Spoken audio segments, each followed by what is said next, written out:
Welcome to Innovators Journey, the show where we go behind the bold ideas and breakthrough moments with leaders, entrepreneurs, and visionaries pushing the boundaries of their fields. I'm Nick Frank, and today I'm joined by Dr. Ryan Smolarz, a otolaryngologist, inventor, investor, entrepreneur who's bridging medicine and technology in unique ways. He is the CEO of Store Partners and blockchain lead for Store Token. He also practices as a physician at VIENT and is the founder of Smell Again, an assisted living facility focused on care and quality of life. Dr. Smolarz, thanks for joining in and sharing your time with me today. Absolutely. I love to be here, and thank you for the invitation. So hopefully we can provide some value to your audience today.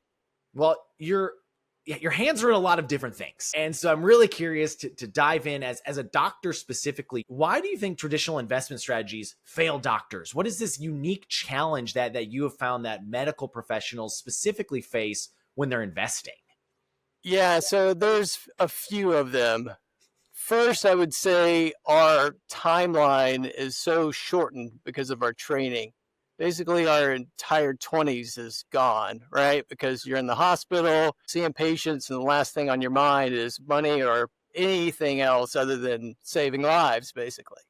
And so it's really difficult to break away from that. So just off the top, you lose 10, 15 years of time in the market. And so if your financial advisor doesn't appreciate that, then you're going to be behind the curve and you're not going to be able to retire.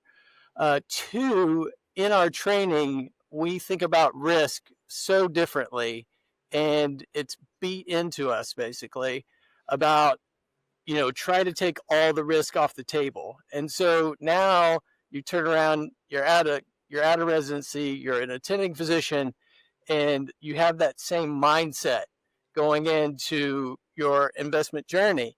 And it is really difficult if you don't have someone to sort of say, hey, look, this is how you were trained for this, but now we're taking off that hat and we're putting on the investor hat, and we're going to think a little bit differently. Sure. Do you see challenges or maybe some hurdles as well of going from this, like your residency, you're not making any money, and now all of a sudden you now have this influx of this much higher salary of like, what do I do with all of this? Yes, absolutely. The golden handcuffs, we talk about it often. So, that's exactly right. You come out and you haven't had a dime to your name, and really you didn't need it because you weren't doing anything else besides eating in the hospital and coming home and maybe see the family for a few minutes. So it is really easy to fall into that trap of expenses climbing, right? Alongside the salary. And so you look up one day and you're like, I'm a high income earner, but I'm living paycheck to paycheck. And if you let that go on long enough into your 50s, 60s, and then you wake up one day and you say, oh man, I can't retire. Like there's no way out for me. And it's not where you want to be. I mean, you've spent your whole life helping others. To not take the time to get those finances in order, it's just a travesty. So you've developed this Liftoff Now framework. Can you talk about that and why learning to, as you say, think like an investor becomes before actually like putting money in and investing? Yeah. So as I went through my journey, it started in 2016, and I didn't even know where we banked. I had zero idea how much money we had. All I knew is I would call my wife and say, hey, do we have enough fun tickets to go surfing? That's all I cared about, right? And so we sort of made the decision to start a family, and I woke up one day and I said, oh man, I've got to do something, right? I've got to get a handle on this. I need to know if we owe money to banks or whatever. And so I started that journey. It was instantaneous for me. And 6 weeks later, I was in business school. As I went through to now, there's been a lot of bumps in the road. There's been a lot of struggles. There's been a lot of, success stories. And I thought to myself one day, I said, you know what? I need to really be a thought leader here because I have a unique position in this world, and I think I could provide value to a lot of people. And so we did that, and really put a lot of time and effort into figuring out what the steps actually are. And they may be a little bit different for doctors, people in our position, which is high income earner, but paid by the hour. So you're going room to room. And when you're not there, it's the same thing as an attorney or a dentist, right? When you're not there, there's no inventory. You don't go pull this off the shelf and send it to a client, right? To be able to have that mindset, I think, is absolutely critical. So I take my doctor hat off and I put that investor hat on.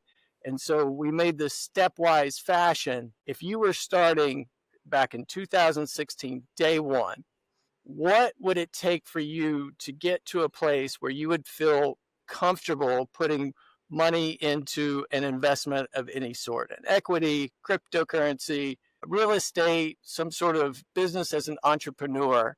And really, the first step is probably the most important. You have to believe that you can do it, right?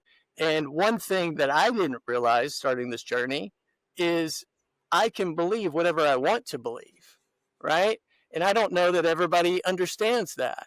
It's a critical step. And then as we keep going forward, right in the midway of the way we go down this journey, this also happened for me instantaneously. Day 3 of business school, I woke up and I said, look, I realized that every commercial out there on the planet is directed at me, and I don't want that anymore. I want my headspace to be filled with solving world's problems and being an entrepreneur.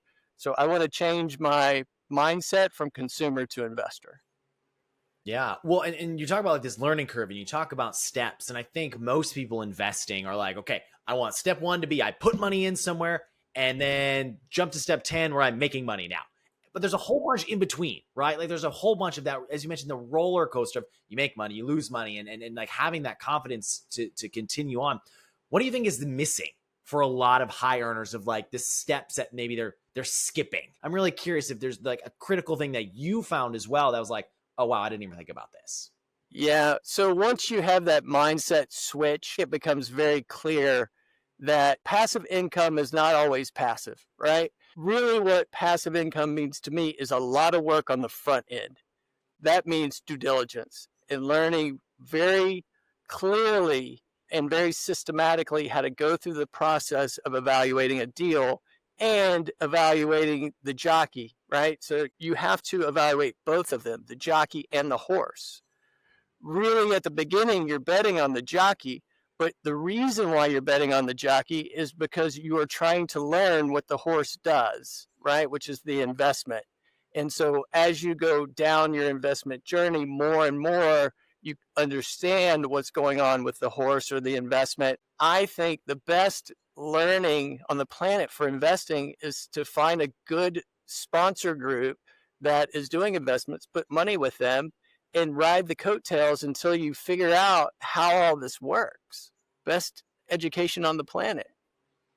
Right. I love the analogy of you have to understand both the jockey and the horse and be evaluating that. That's such like it makes it so clear when you think about it from that perspective. Okay, if there are doctors, lawyers, anyone else, high earners that are trying to get better at this, where can they find you to maybe get some advice?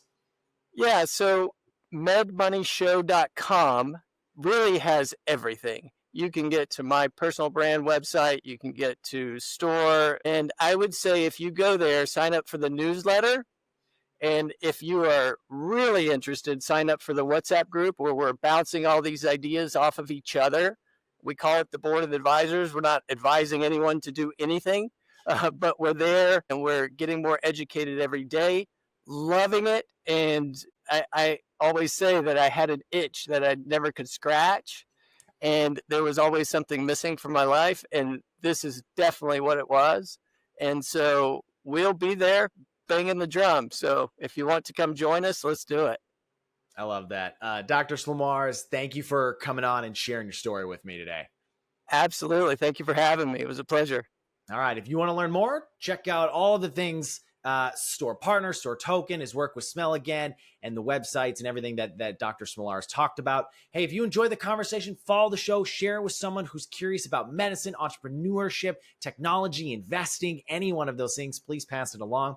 I'm Nick Frank. Thanks for watching, and we'll catch you for the next Innovators Journey.